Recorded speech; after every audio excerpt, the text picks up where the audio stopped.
balance of the vaccine will be delivered over the coming months.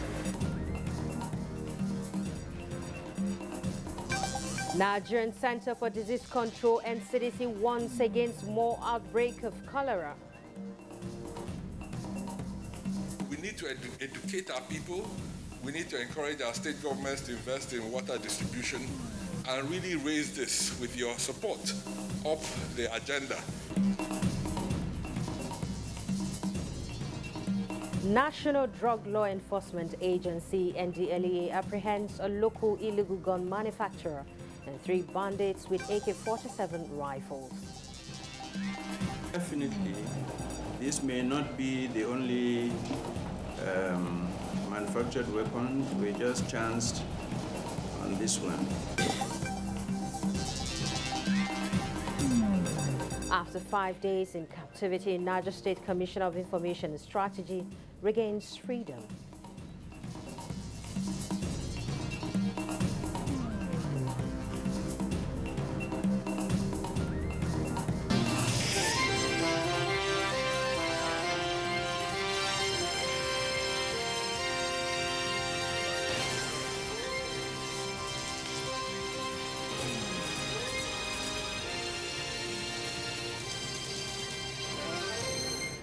Now the news in detail.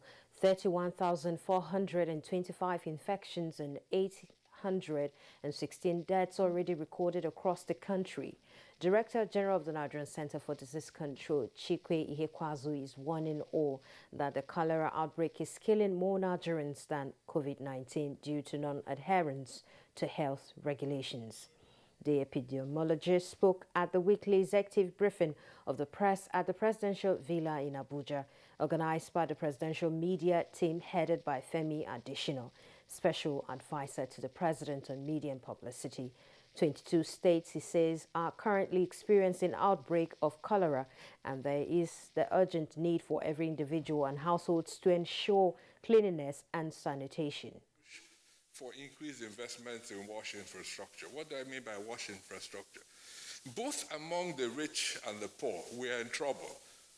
We used to have water reticulation systems in our cities. Now, every middle-class household in Nigeria relies on a borehole.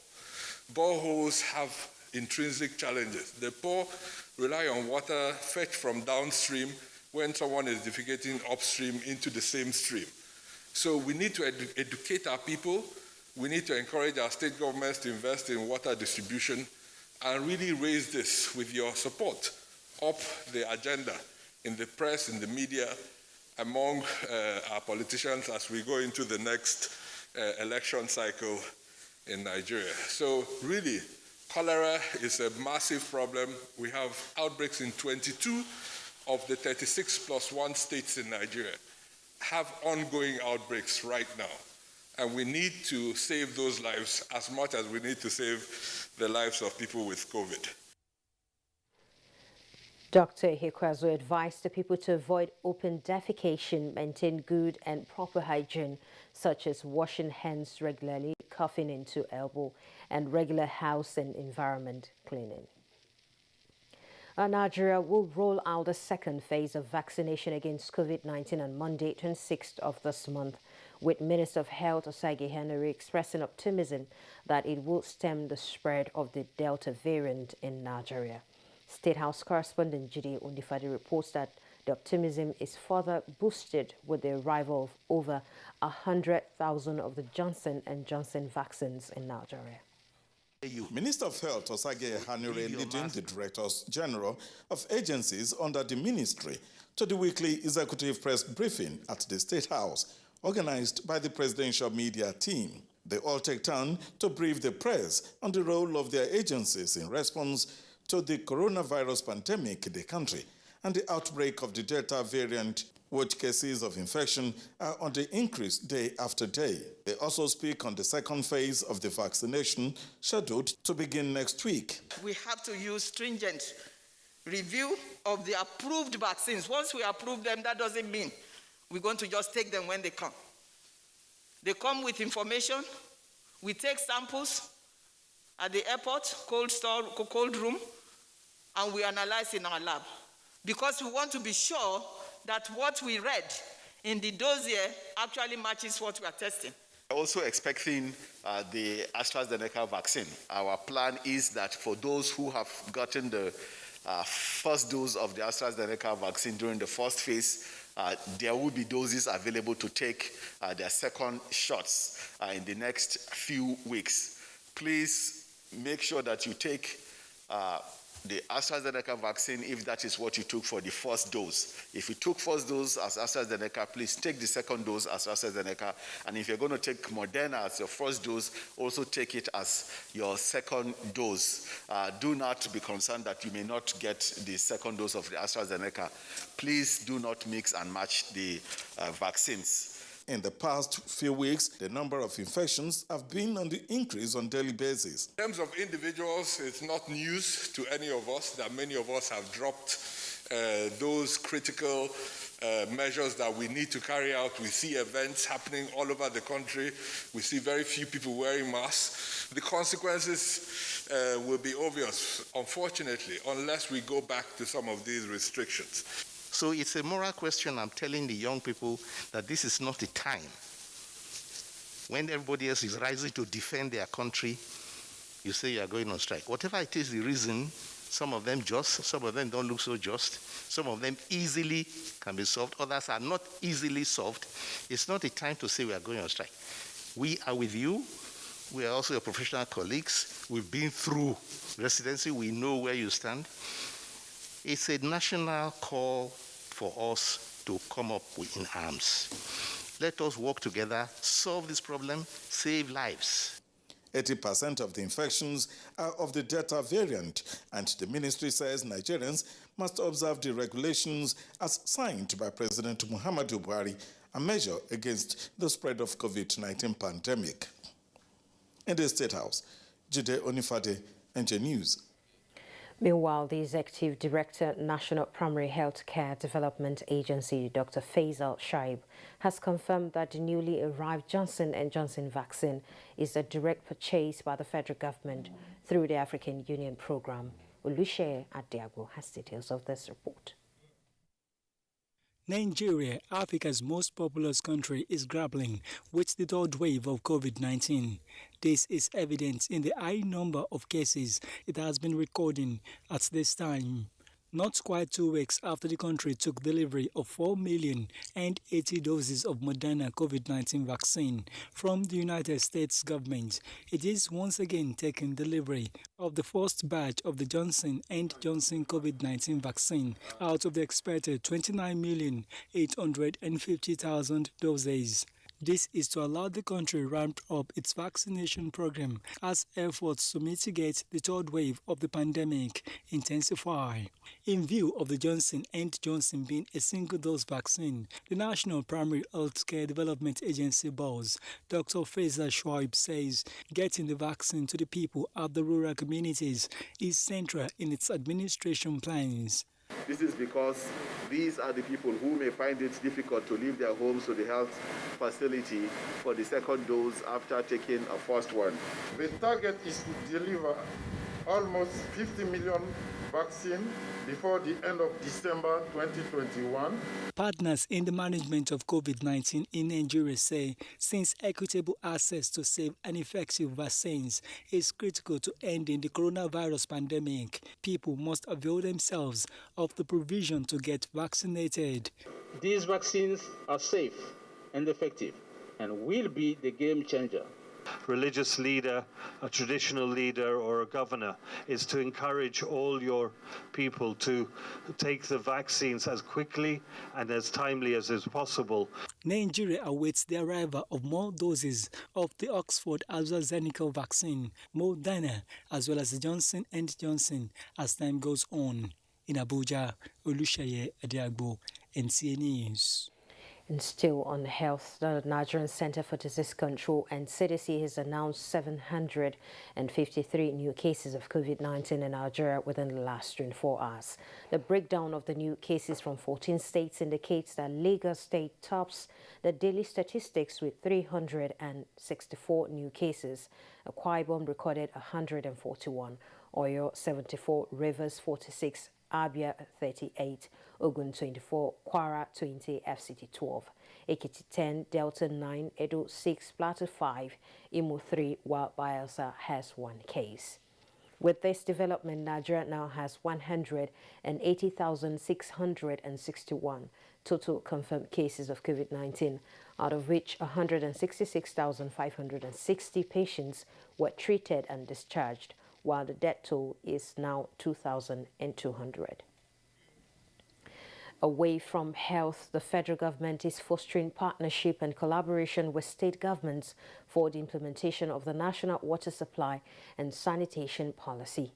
Joshua Ojiso reports that Gombe State government is currently in the lead with the signing of a memorandum of understanding for the rehabilitation and upgrade of the Gombe Regional Water Supply Scheme. Gombe Regional Water Scheme, built 16 years ago, has the capacity of supplying 35 million liters of water daily to Gombe and 15 other villages. With the growth in the population, the water scheme became inadequate, and the need to expand and upgrade the facility becomes imperative to the government of Gombe State.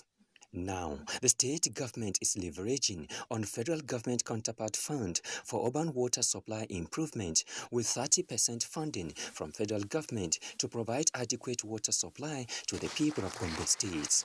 We seize the opportunity to get the support of the Federal Ministry of Water Resources to see how we can jointly, improve and add more network and supply potable and hygienically treated water to the people. In addition to that, we recently got a World Bank approval of $700 million under the Soil Wash Program, Sustainable Urban Rural Water Supply, Sanitation and Hygiene Program, which is also going to involve quite a number of states. There are 7 Tier 1 states that are going to get a financing of $50 to $60 million for their urban water supply schemes. With the Memorandum of Understanding signed between the Federal Ministry of Water Resources and Gombe State Government, the people of the state are hopeful that it will translate to improved water supply for the city center and environs. In Abuja, Joshua Ojito, NTA News. Niger State Commissioner for Information and Strategy, Mohammed Sani, who was kidnapped in the early hours of Monday, the 8th of this month, at his country home in Babatunga, Tafa local government area of the state, has regained freedom after 5 days in captivity. A statement issued by a member of his family, Ado Ada, who appreciated Almighty Allah for the safe return of the commissioner, said his timely and safe return was based solely on divine intervention and family efforts, as no ransom was paid. A statement also adds that the commissioner has since been reunited with his family after receiving medical attention, and thank all those who stood by the family during their trying period.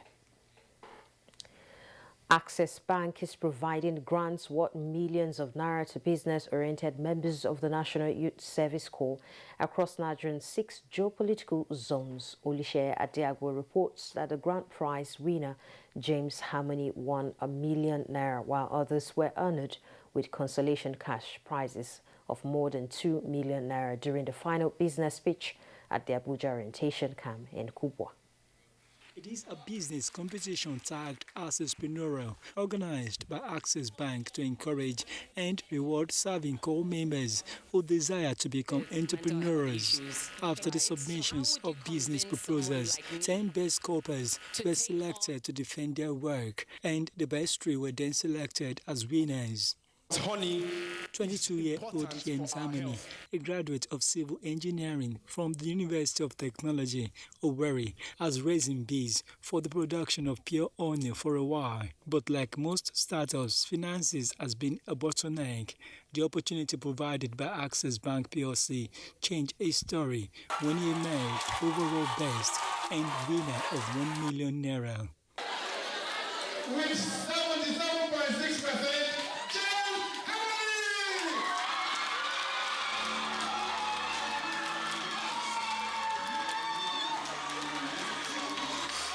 with what I have been given, I wrote my plan myself, and I know what I can do. So with that, the sky is just my starting point. Even though I don't get the exact money I need right now, but I believe that the information has been sent out, and people are there looking out for me. In fact, some people have started collecting my number. The two are not just those smiling. All the core members also received consolation prizes in different categories and in raffle draw, which produced 10 beneficiaries. Access Bank PLC says beyond giving back to its host communities, the concept targets building a better future for Nigeria, and its partners are appreciating the initiative. We are doing this all across the country, and we believe that by so doing, we'll be able to give a better future to our country and to our youth, because when they do well in their businesses, they can employ more people, and that is how the economy grows. We are elated that we have a veritable partner in Access Bank through the program of Accesspreneur to empower core members so that they can go into the wider Nigerian world without looking for jobs. With this financial support and continuous mentorship, the expectation of all is to see the winners of the Accesspreneur competition run profitable businesses which will positively impact lives and boost Nigeria's economy. In Abuja, Oluseyi Adiagbo, NTA News. I guess congratulations are in order. The news at 10 is reaching you live on NTA News 24. Still ahead. The role of Nigerian youths resonates at summit.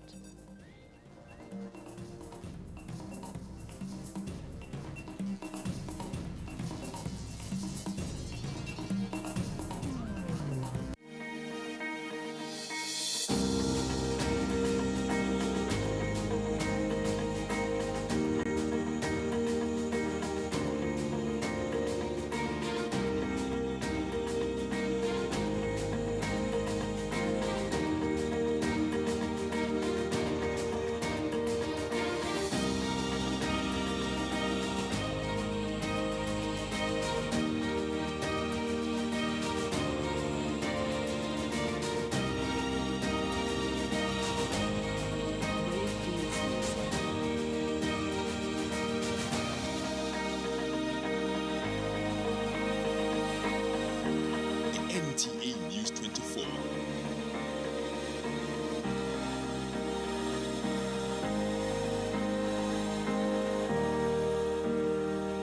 Thanks for staying tuned to the news at 10. The National Assembly has approved extra budgetary funding for modernized equipment to enhance the firepower of the armed forces of Nigeria. This was contained in a message by the Senate President Amin Lawan to participants of the National Defense College Course 29 in Abuja.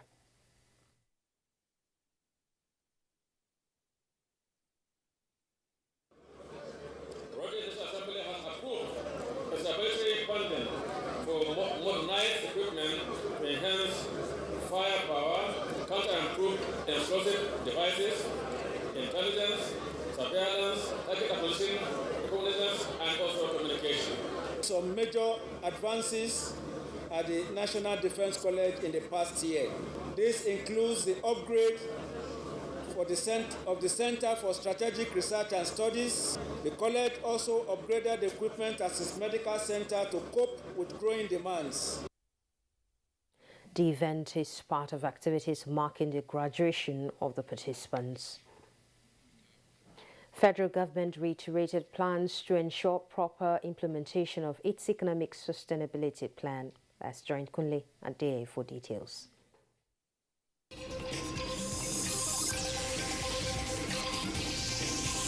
The 2.3 trillion naira economic sustainability plan was rolled out by the federal government to cushion the effect of COVID-19 on the economy.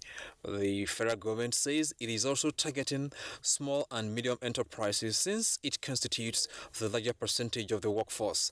This has, however, made governments to come up with other programs.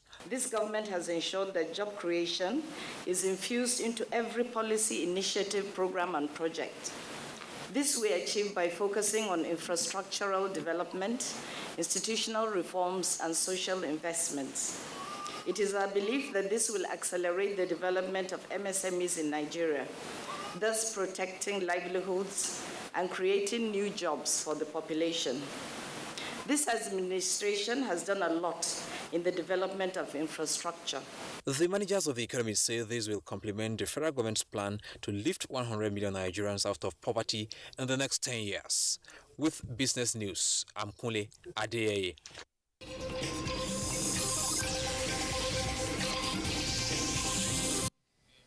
The Surveyor General of the Federation, Taiwo Samuel Adeniran, says there are a lot of opportunities in the surveying industry that are yet to be discovered by practitioners. He pointed out that the federal government is giving priority to the establishment of National Geographic Information System and National Large-Scale Cadastral Township Mapping, and surveyors must align themselves to these areas. This was while delivering a lecture titled Surveying Practice in the Federal Capital Territory, the burden of land tenure system and the lack of adaptability to change at a function in Abuja. A new report indicates that 156 criminals have been eliminated by Nigerian troops in different operations in the country within the last 2 weeks. Defense correspondent Ismail Musa reports that this was disclosed at a periodic briefing by the Defense Media Operations in Abuja. The operations led to the neutralization of 27 Boko Haram and ISWAP fighters, arrest of 51 Boko Haram and Islamic State of West African Province terrorists. It is another Thursday. The coordinator of Defense Media Operations is here with compilation of achievements of the gallant officers and soldiers on the field between 29 July and 12 August 2021.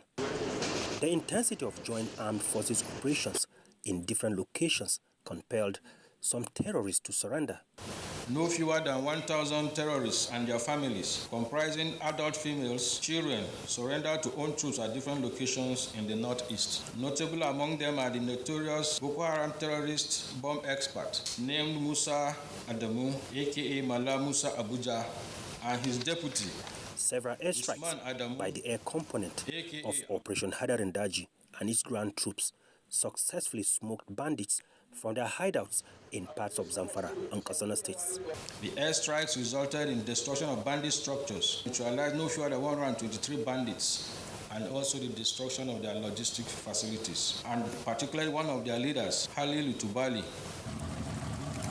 At the waterfronts, troops of Operation Delta Safe conducted several anti-illegal oil operations in the south-south, leading to the activation of illegal refining sites and recovery of arms. From the defense headquarters in Abuja, Ismail Musa, NTA News. And we hear that 11 hostages, including 5 children, have escaped from bandit camps in the outskirts of Kaduna. This follows intense security operations that dislodged many of the bandits from the camps, leaving them in disarray. A statement by the Commissioner of Internal Security and Home Affairs, Kaduna State, Samuel Aruwan, says the 11 escapees consist of those kidnapped from Dumbem Ruga, Zaria, and some others abducted along the Kaduna-Zaria Highway. Similarly, troops of Operation Safe Haven have rescued 2 kidnapped victims around Kriti Village, Jama'ah local government area. Governor Nasiru Ahmed El-Rufai expressed satisfaction with the development, commending the troops for degrading impacts of the onslaught on bandits' hideouts. Still on security, the National Drug Law Enforcement Agency says it has apprehended a local illegal gun manufacturer and 3 bandits with AK-47 rifles in its routine stop and search operations in different parts of the country in the past week. Chairman of the agency, Mohamed Buba Marwa, told newsmen that the NDLE is handing over the suspects to the appropriate authorities for further investigation. Nigeria's fight against illicit drug trafficking seems to be enjoying increased momentum, and with it, more inroads into the labyrinth of crime and criminality. While the lenses have been trained on drug busts in different parts of the country in the past week, the Dragnet has uncovered a disturbing competence that may not be far from the center of the nation's unending battle to put insecurity under control. And a fabricated high-caliber G3 rifle was discovered with 78 rounds of live ammunition of 7.62 caliber and 5 empty shells of some caliber. Definitely, this may not be the only manufactured weapon. We just chanced on this one.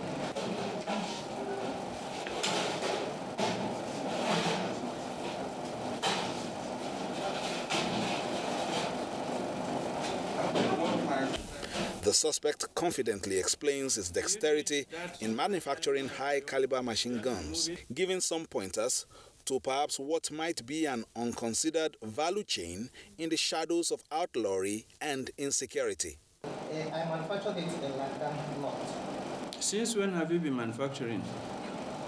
It's not that I have the talent right from my childhood. 3 bandits armed with AK-47 rifles on their way from Igabi local government of Kaduna State to Kankara local government in Katsina State for another devilish mission were intercepted. Locally made small arms and light weapons and their distribution across the country remain a sore point of the nation's quest to solve its security challenges.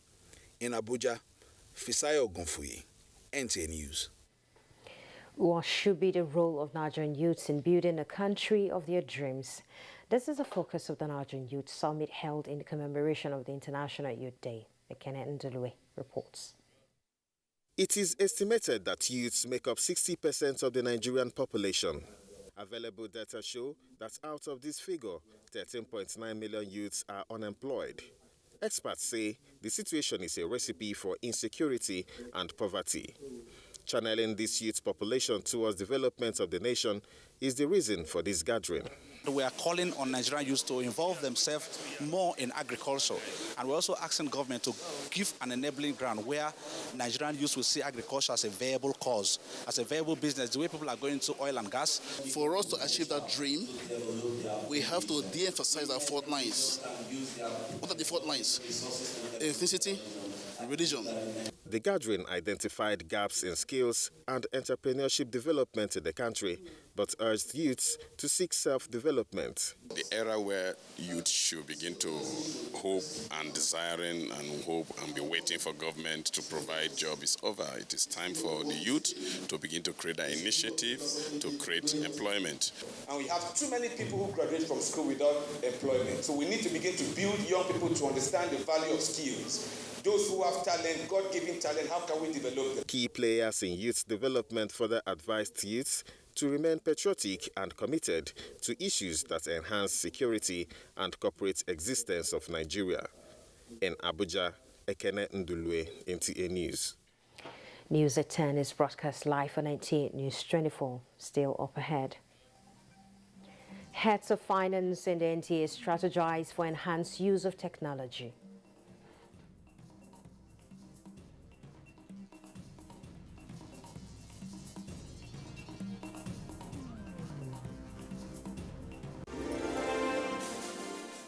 President, engineer, and project supervisor of the second Niger Bridge project. The second Niger Bridge project is a project that has been conceived for a very long time, but it has finally come to life during this present administration. This project has a lot of socio-economic benefits, and it has impacted positively on the lives of the host communities, both in Anambra State and Delta State. The people are very happy. The host communities, they partnered with us because apart from the social benefits, indigenes are also employed on this project. We can see how their lives are being improved. This message is from the Federal Ministry of Information and Culture.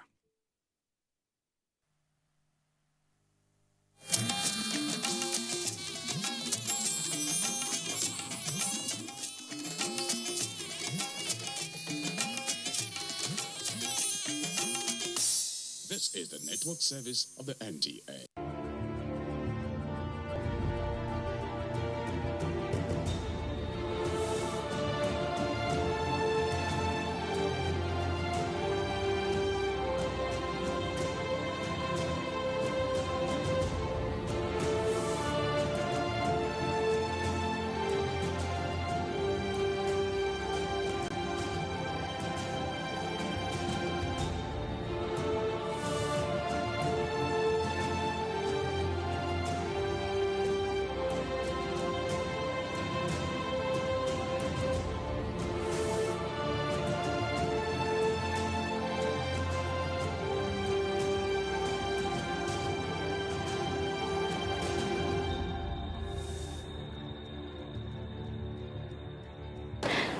out there, welcome to the third and final segment of the recently held 2021 National Diaspora Day celebration.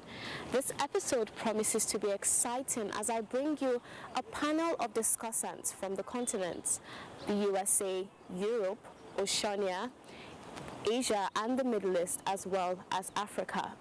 But that wouldn't be all, as NIDCOM's boss test drives Nigeria's first ever electric car.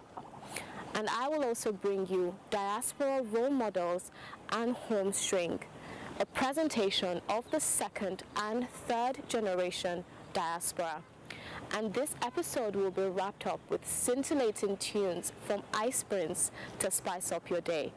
This is your favorite program, The Diaspora, and I'm Koinsala Adetumbi. Please stay tuned.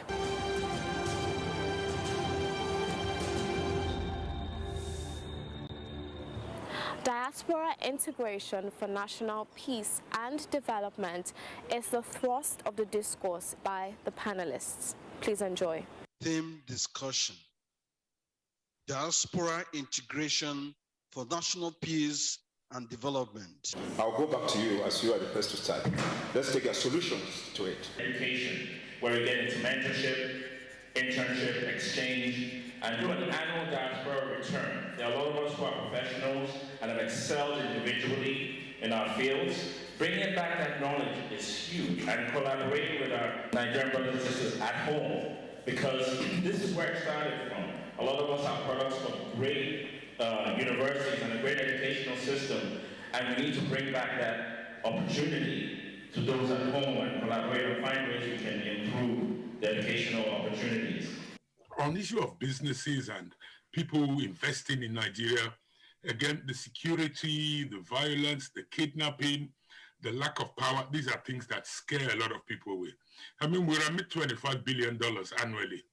I think we could match that in diaspora investment if we could address a lot of these security issues.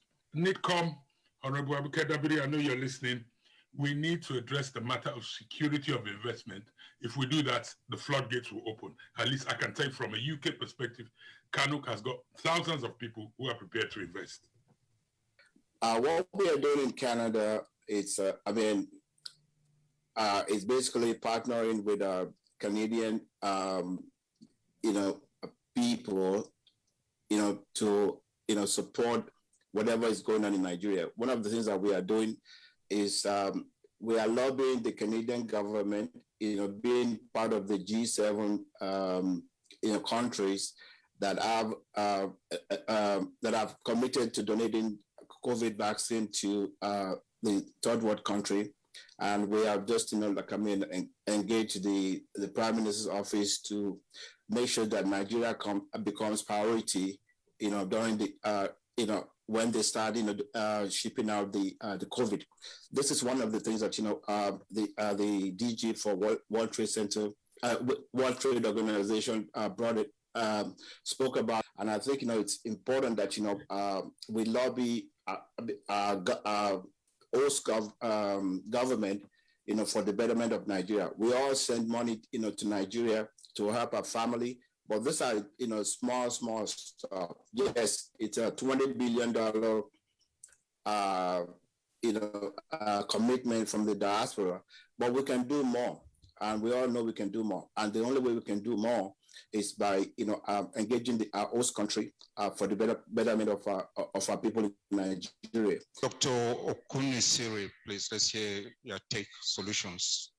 So thank you very much once again. I think for us as health professionals, we try to indirectly address the issue of peace and integration through our collaborative effort. One typical example I would share with you right now, AMPA is engaged with the Federal Medical Center in Abuja in what is called the ground round. So what basically happens in this process is we have all the consultants at the Federal Medical Center, we have all our experts talking together about a case. So indirectly, we're trying to ensure that there is peace and integration between our folks out here, folks out in Nigeria. So overall, we are engaged in peace and integration through the provision of health. With, again, that's an area of expertise of ours, and we continue to build health. And we know that with health builds wealth, and all of this is part of the process that AMPA wants to engage in achieving a healthier Nigeria and a healthier world in a peaceful and integrated manner. If we are looking at this sort of situation, particularly with Nigeria, with home, we cannot ignore the youth. And so we are looking at trying to not to ignore the youth, because essentially this is the part of the future. We are looking about a country with, like I said earlier, over 40%, of young people, depending on how you define young people. These are the people that we need basically to move on with sustainable leadership. And that might not be able to be achieved in order to tackle peace, and livelihood generally without substantial type of education, which basically we can be able to provide, as solution. Education, to develop talents, education, to develop skills, education to be able to give back, to the society. And while we are on this, we are also facing challenges that are both natural and basically human-made. So we need to look at what are the needs of those that are at the receiving end, and that's the youth we are talking about. So in order to be able to move on, we need to seek partnership. Like we here in the diaspora, we need people who are at the receiving end that we can be able to partner with, not not particularly at individual level, but like I said, as a collective, we need to make alliances, and that will be able to move us forward, because the youth are essentially influencers. They influence parents these days, they influence their peers, they influence communities, and they have the capacity to also influence, the nation, as a whole. I just want to end by saying that the youth are essentially co-designers. Well, the issue of security is a vital issue, like everybody said, but solutions have been seen from about 4 groups of solutions. First of all is the political and policy solutions. Of course, we know the problem of Nigeria. Once there is, suspicion of non-inclusivity in the government, of course, it's a problem, because you need unity for any society to develop. So inclusiveness of government is a policy program which I think government should look at when we're looking at how have we found ourselves in this insecurity situation. Then the second group of solutions, which has to do with manpower itself. The number of policemen and military people that we have, are they enough for 200 million people? Of course not. So the government there needs some solutions to that direction. Then the third group of solutions is equipment and finance. Have we equipped our military enough? Are they with modern equipment? Are we financing them? Are we motivating them enough? The military men, the police officers, are they being well motivated? Of course, I won't be able to develop these groups because of the time. Then the fourth group of solutions is involving the diaspora themselves. We have a lot of experts in security issues in the diaspora. Practitioners in security issues, policemen, military men, retired intelligence officers, and professionals who are trained in security issues, who are now residing in the diaspora. They are also value assets, and it is that we can, the government can engage to actually solve our problem. Most of the problem that we face in my community back home is that of lack of education, unemployment, corruption, misappropriation of funds, and so on and so forth. But coming back to Saudi Arabia, how can we harness the diasporans for national peace and development? In Saudi Arabia, the NIDO activity is relatively much newer, and for now, actually, we need some kind of engagement. We want the embassies to really engage with more productively with the Nigerians, so that they can, they can feel that there's the kind of they have been taken care of by Nigerian government. They feel that they're at home. If they are being celebrated. As part of the sideline events of the National Diaspora Day celebrations, the Director General, Automotive and Design Commission, Engineer Jelani Aliyu, displayed Nigeria's first ever made in Nigeria electric car.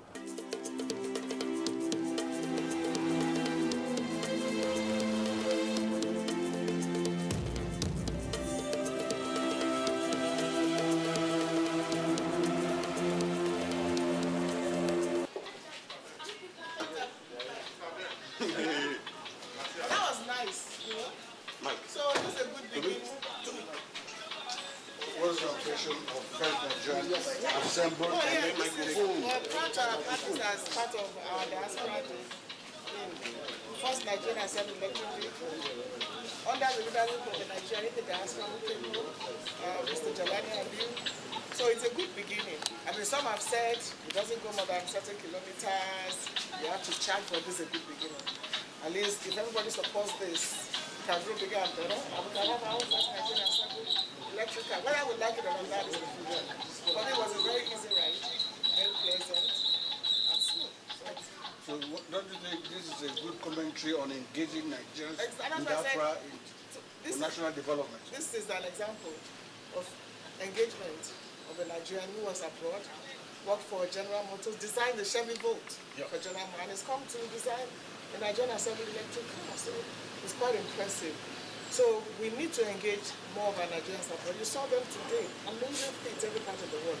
That is what NTA will be doing. That's what we all have to do. Encourage them, welcome them.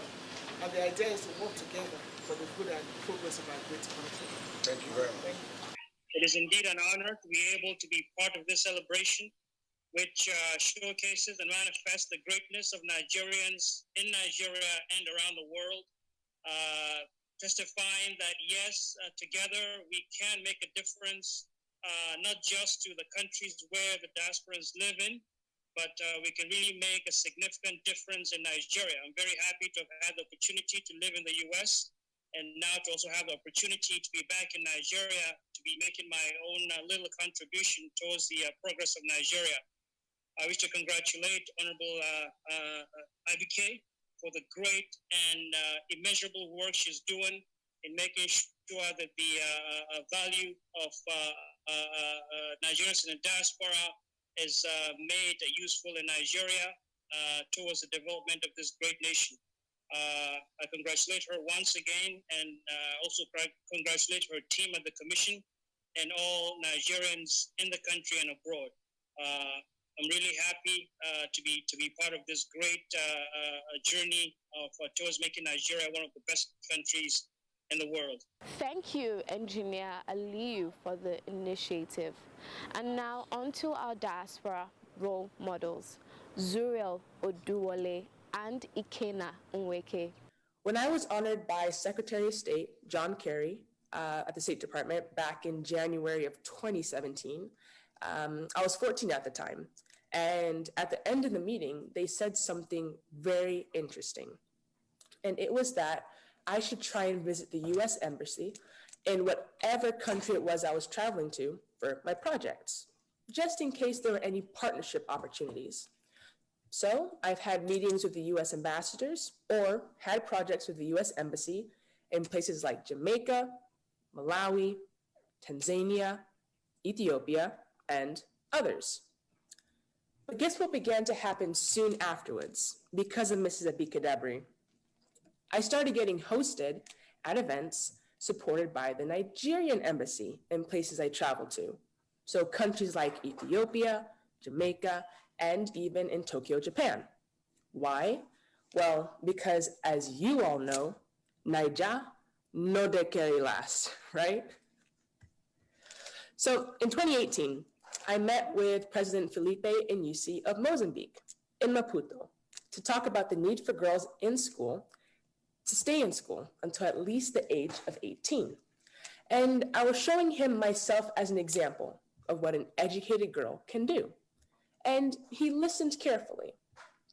We kept talking after I left the country, and by the grace of God, 16 months later, so about July of 2019, Mozambique formerly outlawed girl marriage, which is just a great thing, an amazing thing for the young girls in that country.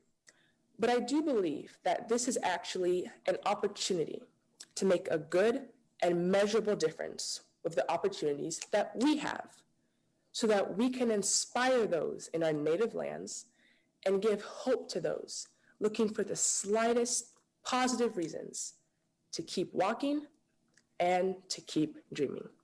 My story also went viral when I got a commendation from the Japanese police for returning money and turning down the statutory 10%. I got a letter of commendation and it went viral. And NITCOM really helped to push the story because I believe so much in what late Professor Chinua Achebe said, that we should start telling our own stories. So this story moved across the globe. I was interviewed by BBC, almost all the media houses in Japan interviewed me, even in Nigeria too.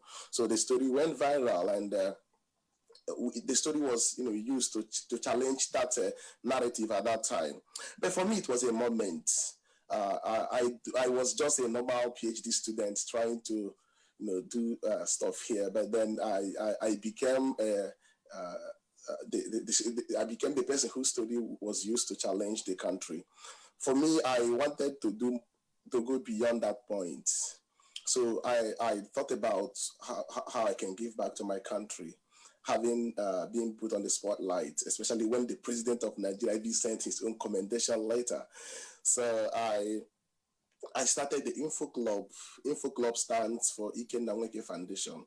So the Info Club started moving to schools in Nigeria to engage young people on the essence of integrity and selflessness. Integrity is the watchword. Kudos, Mr. Nweke and Miss Oduwole. Now let's join Boy Alinko. Not so fast. Look, I'm tired. I want to check out of this country for greener pastures. Just calm down for a moment. Please sit down. Do you have a job where you're going to? No, but someone is arranging, Listen, Alinko. Checking out of this country without proper planning means one thing. Unimaginable begin. Eh? I've been in the diaspora, but legitimately doing great things at home and abroad. As I've been saying, without the proper footing abroad, the risk is not worth it. Listen, Alinko, it's better to be home than be trapped abroad, or even end up in prison.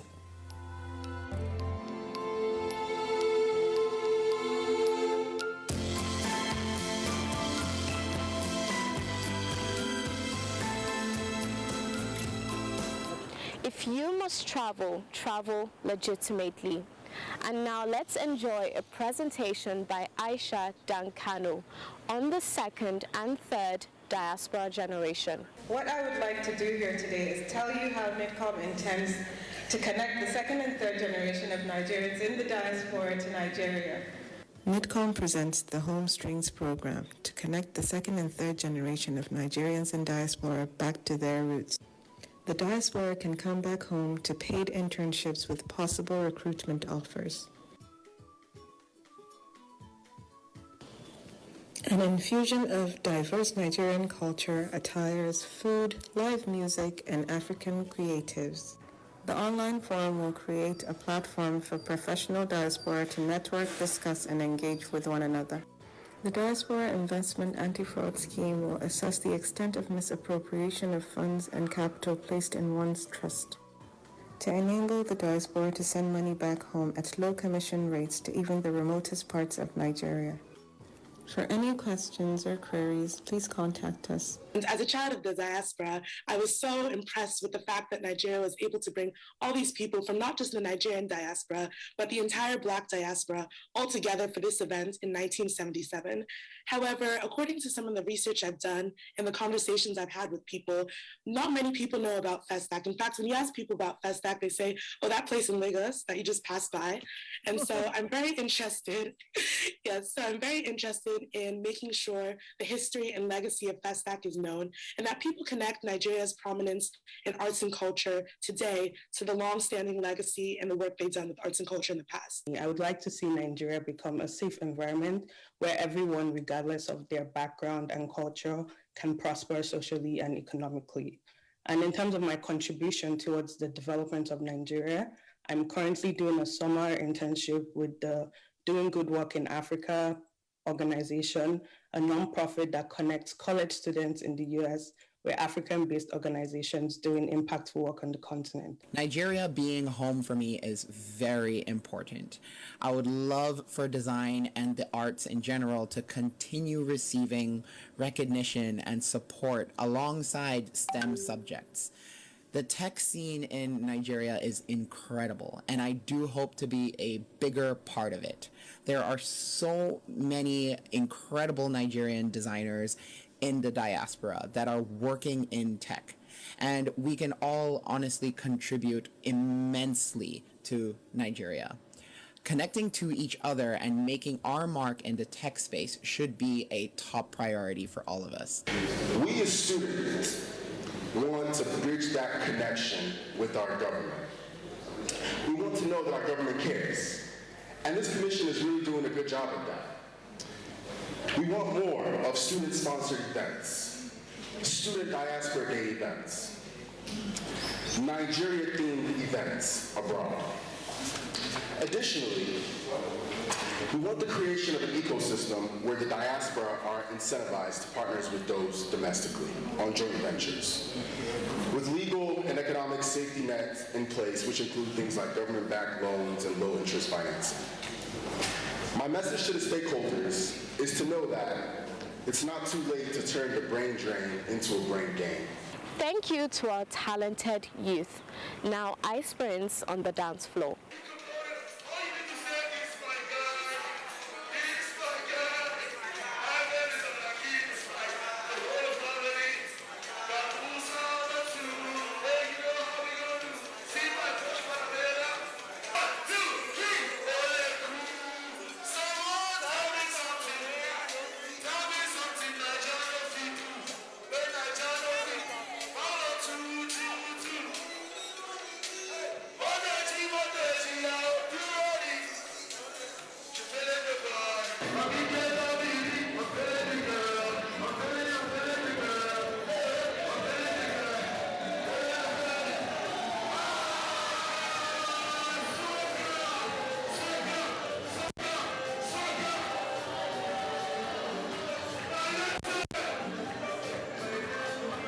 Thank you for staying all through the program. We hope it's been worth your while.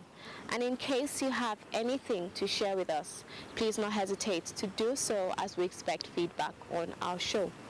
Remember, you can reach us on all our social media platforms. On Facebook at Nigerians in Diaspora Commission, on Instagram at NIDCOM_gov, on our YouTube page at NIDCOM_gov, and on our website at www.nidcom.gov.ng. You can also join us on DSTV at NTA Network on Friday at 10:30 a.m., on NTA International on Tuesday at 6 a.m. and 10:05 p.m., on NTA News 24 on Friday at 2:30 p.m. and on Sunday at 10:30 a.m. You can also join us on WAB TV on Thursdays at 9 a.m. and on WTV on Wednesdays and Sundays at 8 a.m. And you can join us on Ben TV London at 4:30 p.m. on Saturday. I remain your host, Koinsola Adetumbi. See you next time.